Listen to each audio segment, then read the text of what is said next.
पाक फौज सवात में सैलाबी सूरत हाल से निपटने के लिए पहुंच गई है। पाक फौज के दस्ते रेस्क्यू और रिलीफ मिशन में रेस्क्यू 1122 के हमरा हिस्सा ले रहे हैं।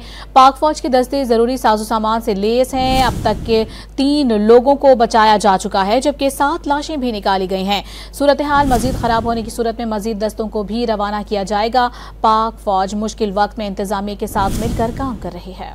पाक फौज सवात में सैलाबी सूरत हाल से निपटने के लिए पहुंच गई है। पाक फौज के दस्ते रेस्क्यू और रिलीफ मिशन में रेस्क्यू 1122 के हमरा हिस्सा ले रहे हैं।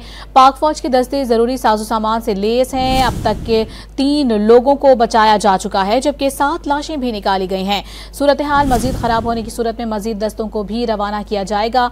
पाक फौज मुश्किल वक्त में इंतजामिया के साथ मिलकर काम कर रही है। पाक फौज सवात में सैलाबी सूरत हाल से निपटने के लिए पहुंच गई है। पाक फौज के दस्ते रेस्क्यू और रिलीफ मिशन में रेस्क्यू 1122 के हमरा हिस्सा ले रहे हैं।